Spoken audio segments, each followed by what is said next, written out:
बहुत सारे लोग क्लेम कर देते हैं कि भैया पेपर इजी आने वाला है, पेपर टफ आने वाला है। कोविड का सिनेरियो चालू हुआ था, उस टाइम पर क्या हुआ था ना, पेपर के लेवल को गिराना शुरू कर दिया था इनके। सारा डेटा कंपेयर करके ये कट ऑफ डेवलप किए हैं। हेलो फ्यूचर डॉक्टर्स, जैसे जैसे नीट पास आता जा रहा है वैसे वैसे चिंता बढ़ती जा रही है। और ये चिंता किस चीज़ की है कि सर क्या कट ऑफ रहने वाला है, क्या जो पेपर है वो टफ आएगा या इजी आएगा, क्या सब कुछ रहने वाला है। ये सारी बातें इस चैनल पे आपको वीडियोस के थ्रू मिलती रहेगी। बच्चों, आज मैं आपके लिए एक बहुत इंपॉर्टेंट चीज़ लेकर आया हूँ, कट ऑफ की रियलिटी, कि इस साल नीट 2026 के अंदर जो कट ऑफ है वो क्या रहने वाली है, क्या हमें तैयारी करनी है हमारे नीट के एग्जाम के लिए, कितने मार्क्स को हमें कम से कम टारगेट करना है, अपना सेफ स्कोर क्या रखना है, किस रैंक तक आपको कॉलेज मिल सकता है। ये सारी बातें इस वीडियो के अंदर करेंगे। लेकिन बच्चों ध्यान रखना कि आप ये सारी बातें जो हैं ये सुन तो रहे हैं, लेकिन यहाँ पर मैं आपको डेटा के साथ ही बताने वाला हूँ, क्योंकि हवा में बातें करना बहुत आसान है लेकिन प्रूफ लेकर आना बहुत मुश्किल होता है। तो मैं आपको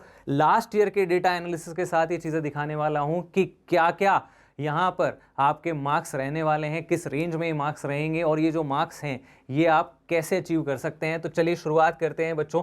कट ऑफ को जानने से पहले हम ये जानते हैं कि इस साल डिफ़िकल्टी लेवल जो है वो कैसा रहने वाला है। देखो, मैं कोई भगवान नहीं हूं जो आपको प्रेडिक्ट करके बता दूंगा कि भाई इस साल पेपर इजी आएगा तो इजी आएगा। बहुत सारे लोग क्लेम कर देते हैं कि भैया पेपर इजी आने वाला है, पेपर टफ आने वाला है।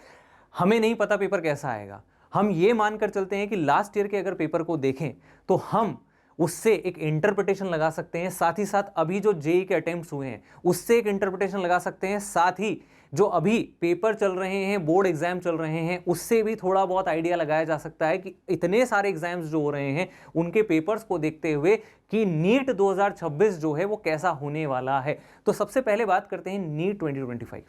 बच्चों, आपने कई लोगों को ये बोलते हुए सुना होगा पेपर बहुत टफ था, पेपर बहुत टफ था, पेपर बहुत टफ था। ये बात बिल्कुल गलत है। पहली चीज, नीट 2025 का जो पेपर है वो पूरी तरह से टफ नहीं था। It was on moderate to tough side. हम पूरी तरह से उसको टफ नहीं कहेंगे क्योंकि भाई उसके अंदर इजी क्वेश्चंस बहुत सारे थे। लेकिन हाँ, मैं इसको एक चीज के साथ एक और ऐड करना चाहूंगा कि इट वॉज लेंदी। खासकर बायोलॉजी की बात करें तो वो काफ़ी लेंदी था, और लेंदी होने का जो रीज़न था वो क्या था कि वहाँ पर AR टाइप, MCQ टाइप या स्टेटमेंट बेस्ड क्वेश्चंस बहुत सारे पूछे गए। अगर मैं आपको एक फैक्ट बताऊं 2025 के पेपर का, तो मात्र 18 क्वेश्चन बच्चों 90 में से बायो में ऐसे थे। आप सोच कर देखिए कितने, 90 में से मात्र 18 क्वेश्चन ऐसे थे जो डायरेक्ट आंसर टाइप थे। बाकी सब के सब क्वेश्चंस जो हैं उसके अंदर स्टेटमेंट, AR, सीक्वेंस, ये सब कुछ था। इसका मतलब मात्र 20% पेपर जो था वो सीधा सीधा आंसर करने वाला पेपर था, जहां ऑप्शन पढ़े और मार्क कर दिया। बाकी सब में statement, correct, incorrect, true and false, assertion, reason, match the following, ये सब चीजें आपको देखने को मिली। नए पैटर्न्स की वीडियो में पहले ही आपको बता चुका हूं कि किस किस तरह के क्वेश्चंस एक्सपेक्टेड हैं इस साल नीट के पेपर में। वापस से आते हैं अपने टॉपिक पर। तो हमने कहा कि 2025 का जो पेपर था ये कैसा था, ये लेंदी था, मॉडरेट से टफ साइड पर था। कुछ क्वेश्चंस बहुत ज्यादा टफ थे फिजिक्स के अंदर, माना वो 2-3 क्वेश्चन ऐसे थे, लेकिन बाकी का पेपर जो था वो करने लायक था। ऐसा नहीं था कि वो नहीं हो सकता था। तो ये सारी बातें आपको ध्यान में रखनी है कि कभी भी ऐसा नहीं होगा कि पेपर पूरा का पूरा टफ है, सारे क्वेश्चन आपसे सॉल्व ही नहीं हो रहे। वैसा ही रहने वाला है पेपर इस साल का। क्या ये सब बात सही है? बिल्कुल सही है। क्योंकि देखो 2021, 22, 23 ये जो कोविड का सिनेरियो चालू हुआ था उस टाइम पर क्या हुआ था ना, पेपर के लेवल को गिराना शुरू कर दिया था एनटीए ने। और जैसे जैसे 2024 आया पेपर का लेवल बिल्कुल घटिया हो चुका था, जिसकी वजह से एनटीए को बहुत सारा क्रिटिसिज्म झेलना पड़ा। एनटीए ने अपनी इज्जत को बचाने के लिए 2025 में ऐसा पेपर बनाया जिससे कि वो एक लेवल जो है नीट का जो लेवल माना जाता था 2021 से पहले का, वो लेवल मेंटेन हो पाए। और वही लेवल वो इस साल भी मेंटेन करने की कोशिश करेगा। वो ऐसा तो है नहीं कि वापस से 2024 वाला पेपर आपको दे देगा, नहीं होगा, पॉसिबल ही नहीं है, है ना। बहुत कम चांसेस है कि इतना आसान पेपर जो है वो आपको देखने को मिल जाए, रेयर है। तो इसीलिए मैं आपको कह रहा हूं कि आपको अपनी तैयारी जो रखनी है वो 2025 के सिनेरियो को दिमाग में रखते हुए ही रखनी है कि हो सकता है पेपर वैसा ही आए, हो सकता है उससे मुश्किल हो जाए, बहुत कम चांसेस हैं लेकिन हो सकता है हो जाए, है ना। तो अभी सबसे ज्यादा प्रोबेबिलिटी जो है वो पेपर की यही है कि वो मॉडरेट लेवल का ही रहने वाला है। लेंदी होगा डेफिनेटली, क्योंकि क्वेश्चंस में ये जो नए पैटर्न के क्वेश्चंस हैं ये आपको देखने को मिलेंगे। तो पेपर तो लेंदी होने वाला है, ये तो कंफर्म है ना। तो भाई पेपर मॉडरेट लेवल का ही आएगा, लेंदी आएगा, यानी कि ऑलमोस्ट 2025 के आसपास का जो डेटा अगर हम लोग देखें तो वो डेटा आपको 2026 में भी देखने को मिलेगा। 720 में 720 वाले बहुत सारे बच्चे आपको वापस से देखने को नहीं मिलेंगे, है ना। तो अब 720 में 720 लाना एक वापस से एक ड्रीम बनने वाला है, जो कि पहले हुआ करता था कि भैया 100 आउट ऑफ 100 अगर किसी एग्जाम में आ रहे हैं तो वो नीट था। तो अब नहीं है वो। आपने कुछ सालों तक आपने ये कर लिया है कि आपने 2021, 22, 23 में, 24 में ये सब चीज़ें होती देखी। 2025 में वापस से एनटीए ने अपने लेवल को मेंटेन किया। एनटीए ने बताया कि नीट का जो एक्चुअल पेपर है वो कैसा होना चाहिए और ऐसा ही लेवल वो मेंटेन करने की कोशिश करेंगे। तो अब जब पेपर हमें पता चल गया है कि वो इस लेवल का रहने वाला है, तो अब हमें कितने मार्क्स को टारगेट करना है, उसके लिए अब हम लोग देखते हैं कि इस साल राउंड 1 जो ऑल इंडिया कोटा का होता है, काउंसलिंग कोटा का, उसके अंदर कौन कौन सी क्लोजिंग रैंक्स थी और उन पर कॉलेज मिला, कौन कौन से क्या क्या रैंक्स पर कॉलेज मिला। तो शुरुआत करते सबसे पहले सेफ स्कोर जो है 2025 का ऑल इंडिया कोटा का R1 यानी कि राउंड 1 ऑफ काउंसलिंग का है बच्चों ये डेटा। ये फाइनल राउंड ऑफ काउंसलिंग का डेटा नहीं है, पहले ही मैं आपको क्लियर कर दूं, फाइनल राउंड का इससे भी नीचे आएगा। लेकिन हम अभी सेफ स्कोर की बात कर रहे हैं, हम मिनिमम स्कोर की बात नहीं कर रहे हैं। हम ऐसे स्कोर की बात कर रहे हैं जहां आपको कॉलेज मिलने की श्योरिटी होगी, है ना। ये नहीं कि हम भटक रहे हैं कि भाई यहां नहीं मिल रहा है, स्टेट कोटा में मिल जाए, ट्राई करके देख लेते हैं, वो सेफ स्कोर नहीं है। हम सेफ स्कोर की बात कर रहे हैं तो आपका सेफ स्कोर इस साल जो था जनरल कैटेगरी के लिए, अनरिजर्व्ड कैटेगरी के लिए, वो क्या था, इट वाज 534।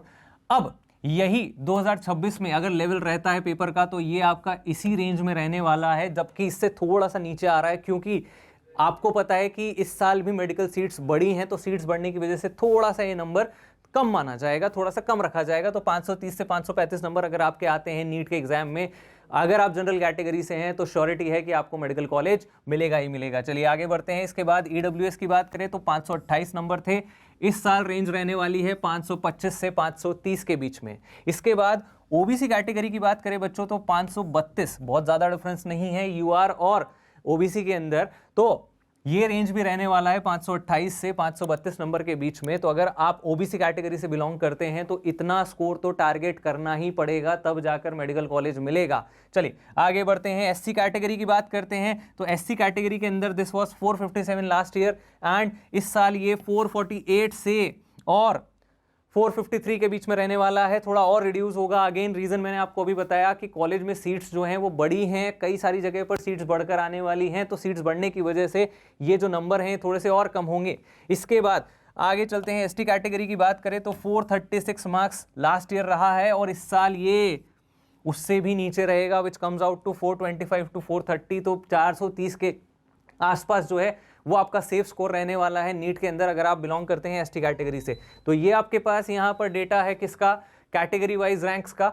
और आगे चलते हैं, अब हम क्लोजिंग रैंक्स को भी देखते हैं कि राउंड 1 में क्लोजिंग रैंक्स क्या रही हैं और इस साल क्या रह सकती हैं। तो सबसे पहले बात करते हैं डेटा हमारे पास 2 साल का कंपेयर कर रहे हैं, 2024 and 25 round 1 counselling all India quota.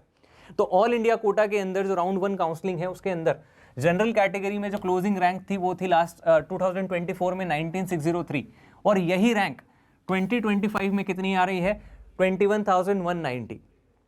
अब इस साल सीट्स और बड़ी हैं तो ये रैंक भी ऊपर जाएंगी और ये हो जाएंगी 22,000 से 22,200 तक की रेंज में रहने की उम्मीद है। आगे चलते हैं। इसके बाद ईडब्ल्यूएस की बात करें बच्चों तो ईडब्ल्यूएस कैटेगरी के अंदर 23,419 था 2024 में, ये बढ़कर हो गया है 25,599 और इस साल भी ये 26,000 के आसपास ही रहेगा, क्योंकि बहुत ज़्यादा वेरिएशन आपको इनमें देखने को नहीं मिलेगा। इसके बाद ओबीसी की बात करें तो 2024 के अंदर ये जो डेटा था ये था 2281, क्लोजिंग रैंक 2025 में हो जाती है 21,452 और इस साल ये 22,400 तक जा सकती है। इसके बाद नेक्स्ट एससी कैटेगरी की बात करें तो 2024 में ये 1 लाख के आसपास था, 1,10,000 तक गया 2025 में और 1,12,000 से 1,13,000 के बीच में रहने वाला है ये 2026 के अंदर।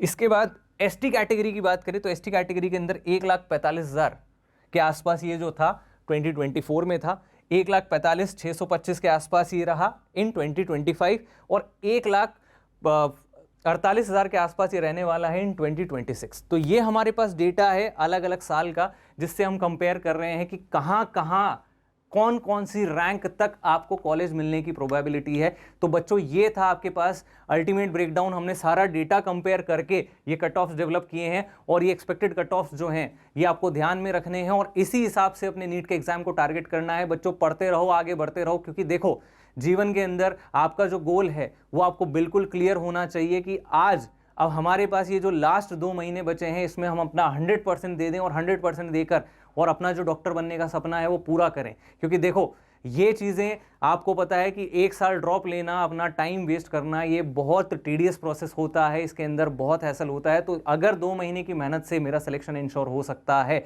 तो मैं इस मेहनत से क्यों बचूं, तो क्यों दूर रहूं इस मेहनत से। बच्चों तो शुरुआत करते हैं मेहनत करने की। चलिए मिलते हैं अगले वीडियो में जल्दी ही, तब तक के लिए धन्यवाद।